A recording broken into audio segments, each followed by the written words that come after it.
وہ ہدایات اور معمولات جو حضرت شیخ الحدیث مولانا زکریا صاحب نور اللہ مرقدہ شیخ الحدیث مدرسہ مظاہر العلوم سہارنپور اپنے مریدین کو بتایا کرتے تھے۔ ہدایت نمبر 1، سب سے اہم یہ جن امور سے خصوصاً اور عموماً توبہ کی گئی ہے ان سے بچنے کا بہت اہتمام کرے۔ کوئی لغزش پیدا ہو جائے تو دوبارہ جلد از جلد اس سے توبہ کرے۔ ہدایت نمبر 2، اپنے ذمے جو بندوں کے جانی یا مالی حقوق ہوں ان کو ادا کرنے یا معاف کرانے کا اہتمام رکھے کہ بندوں کے حقوق کا معاملہ کریم آقا کے حقوق سے زیادہ سخت ہے۔ آخرت میں بندوں کے حقوق ادا کیے بغیر چارہ کار نہیں۔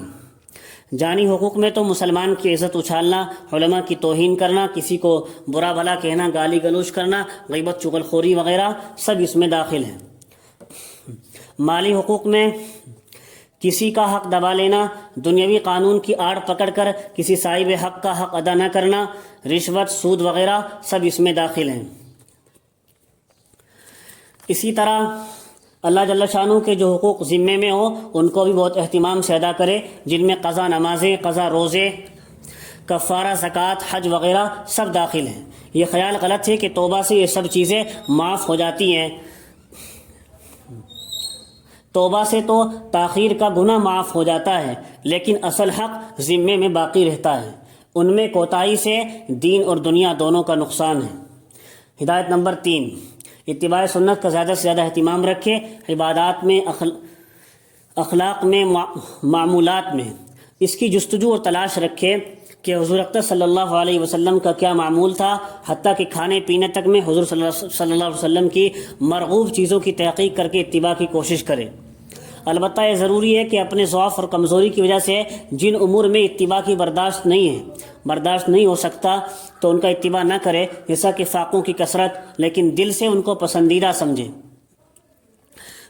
عبادات میں عقائد اپنے صحیح درست رکھے اور ارکان اسلام کا اہتمام سب سے زیادہ ضروری ہے، مثلا فرائض اور واجبات جیسا کہ نماز، روزہ، زکوٰۃ، حج اور صدقہ فطر، قربانی، یہ فرائض اور واجبات کا بہت اہتمام رکھے، ادائیگی کا۔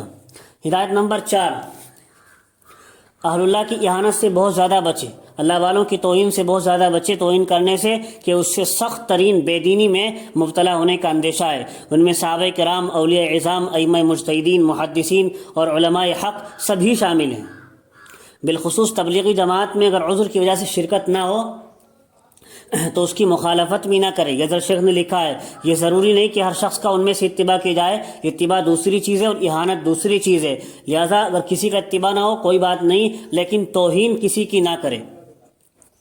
ہدایت نمبر 5، جو صاحب حافظ قرآن ہوں وہ کم از کم 3 پارے روزانہ کا معمول رکھے، اس طرح کہ ان کا زیادہ حصہ نوافل میں ہو جایا کرے، اور جو حافظ نہ ہو وہ 1 پارہ روزانہ کا معمول رکھے، اور جو بالکل ہی قرآن پاک پڑھے ہوئے نہ ہو وہ 1 وقت میں یا 2 وقتوں میں 1 گھنٹہ روزانہ قرآن پاک پڑھنے میں ضرور خرچ کریں، قرآن پاک ضرور سیکھیں۔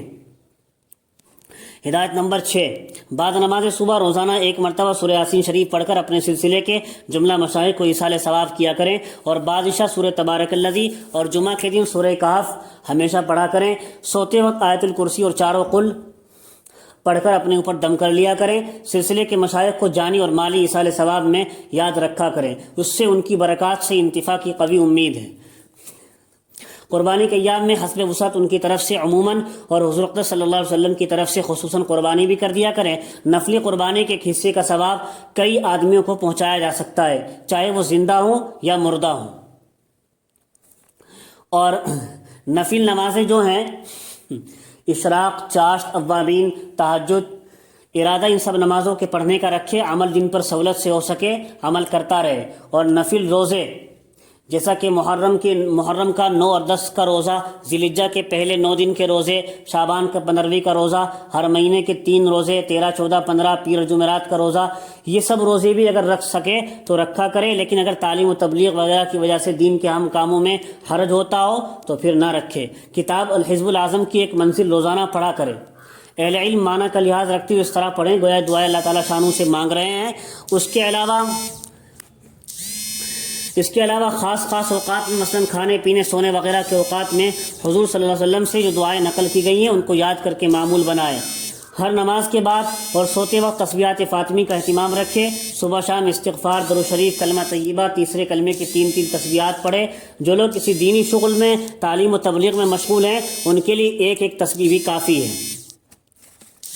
اور لاسٹ کی ہدایت یہ ہے، دنیا کی زندگی چاہے کتنی ہی بڑھ جائے بہرحال ختم ہونے والی ہے، اور آخرت کی زندگی کبھی بھی ختم ہونے والی نہیں ہے۔ اس کی فکر دنیاوی زندگی سے کہیں زیادہ ہونے کی ضرورت ہے۔ موت کو کثرت سے یاد رکھے۔ فضائل صدقات حصہ دوم اور موت کی یاد، یہ حضرت شیخ الحدیث محمد زکریا کا ایک رسالہ ہے چھوٹا سا، موت کی یاد فرماتے، فضائل صدقات حصہ دوم اور موت کی یاد، اس کتاب کا مطالعہ اس کے لیے زیادہ مفید ہے۔ خالی اوقات کو اللہ پاک کے ذکر سے مشغول رکھے کہ وہ آخرت کا سہارا ہے، دنیا میں برکت اور دلوں کی طمانینت کا ذریعہ ہے۔ بالخصوص مبارک اوقات کو، جیسا کہ جمعے کی رات، جمعے کا دن، عرفہ کی رات، شب برات، عیدین کی رات، لیلۃ القدر، رمضان المبارک کے اخیر عشرے کی طاق راتیں، بلکہ رمضان کا تو ہر وقت انتہائی قیمتی ہے۔